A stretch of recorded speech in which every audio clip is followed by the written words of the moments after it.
Good morning to all students. Last day we have discussed up to land utilization. Once again, I want to discuss from this point. Land utilization. Land utilization में हम लोगों ने पढ़ा उसमें कि land का utilization क्या है. Without land what we can survive on this earth. तो clearly that answer would be we cannot survive without land. यदि भूमि न होती तो क्या हम लोग सर्वाइव करते? No one living things, no one living beings can survive without land. इसमें है कि लैंड का यूटिलाइजेशन क्या है. फर्स्ट ऑफ ऑल लैंड का यूटिलाइजेशन जो है वेरियस पर्पज से we can use land. Forest के फॉर्म में, land not available for cultivation, जो लैंड कल्टीवेशन के लिए अवेलेबल नहीं है, जिस पर खेती नहीं होती है, उस लैंड को क्या कहा जाता है और उसका यूटिलाइजेशन क्या है. तो उस लैंड को हम बैरन लैंड या वेस्ट लैंड भी कहते हैं. उस लैंड का उपयोग रोड बनाने, बिल्डिंग बनाने या फैक्ट्री सेटअप करने में किया जाता है, जो खेती के लायक जमीन नहीं है उस बैरन लैंड पर. अदर अनकल्टिवेटेड लैंड, वह लैंड जिस पर खेती नहीं होती है, वो लैंड तो परमानेंट पैस्चर के लैंड में या ग्रेजिंग लैंड के रूप में उसका यूज होता है. ग्रेजिंग लैंड यानी पशुओं के चराने के लिए चारागाह के रूप में यूज होता है. दूसरा, the quality of the land is not so good. यदि किसी लैंड की क्वालिटी उतनी बेटर नहीं है और that is possible to grow any type of to plant tree on that land, plantation process are performed on that land. यानी जिस भूमि पर खेती हम नहीं कर पाते हैं या उस पर उस तरह की भूमि है जिस पर हमारी फसलें उपजाना इम्पॉसिबल है, तो उस पर हम पेड़ पौधों को लगाते हैं और विभिन्न प्रकार के पेड़ पौधों को लगा करके हम उसका यूटिलाइजेशन करने का प्रयास करते हैं. But land is not counted as a net sown area में उसे काउंट नहीं किया जाता है, उस पर पेड़ पौधे लगा दिए जाते हैं. कुछ ऐसे लैंड होते हैं कि कल्चरेबल वेस्ट लैंड में कहे जाते हैं. ऑन दैट लैंड, उस लैंड पर 2 साल 4 साल में one time cultivation activities are performed. After that land left barren, और उसे कुछ दिन के लिए प्रति छोड़ दिया जाता है. बिकॉज तो quality of land is very poor.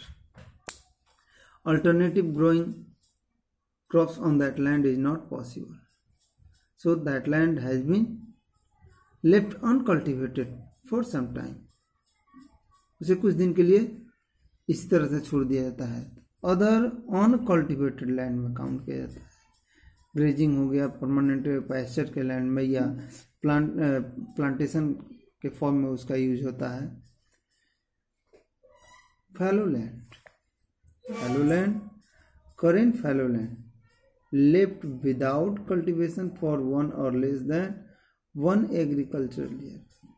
Fallow land यानी पड़ती भूमि जिसे after cultivation for 1 season, for 1 year, we left uncultivated for increasing the fertility of land. मान लो कि हम लोग रबी फसल ग्रो किए किसी लैंड पर और उस पर खरीफ फसल नहीं उपजाए, उसे इसी तरह से छोड़ दिए खाली, तो उससे क्या होता है? Fertility of the land increase. उस लैंड की फर्टिलिटी इंक्रीज होती है. Quality of the land improve by its way, तो उसको हम करेंट फैलो लैंड कहेंगे. उसे करेंट फैलो लैंड में काउंट किया जाएगा.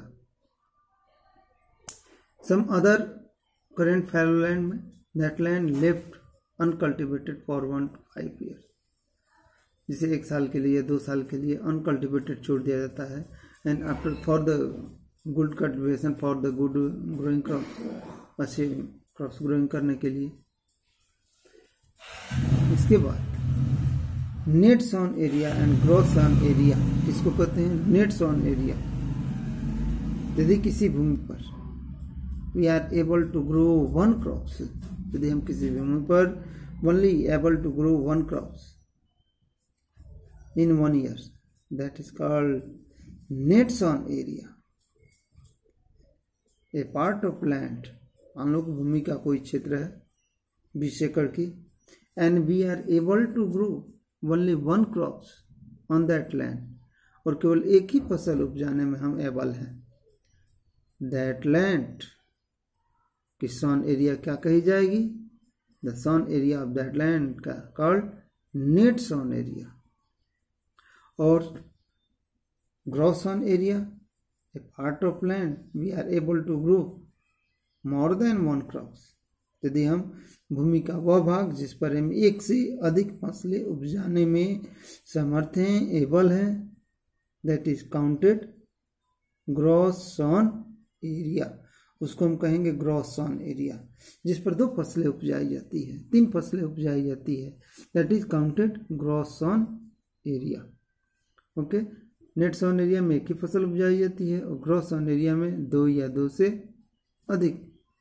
Area sown more than once in an agricultural year plus net sown area is known as the gross cropped area. मान लो कि तुम्हारे पास 20 एकड़ जमीन है, प्लस दिया इसलिए मैं बतला रहा हूँ। मान लो कि आपके पास 20 एकड़ जमीन है, 20 एकड़ जमीन में आप 5 एकड़ जमीन पर केवल एक ही फसल, साल में एक ही फसल उपजाते हैं, साल में एक ही फसल उपजाते हैं, तो नेट सॉन एरिया कितना हो जाएगा?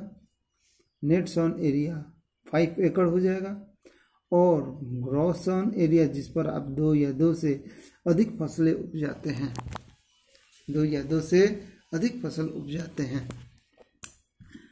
तो मान लो कि 15 एकड़ पर हम 15 एकड़ भूमि पर हम अधिक फसलें उपजाते हैं, तो 15 एकड़ और प्लस 5 एकड़ दोनों मिलकर के कितना हो गया? 20 एकड़ ग्रॉस सॉन एरिया।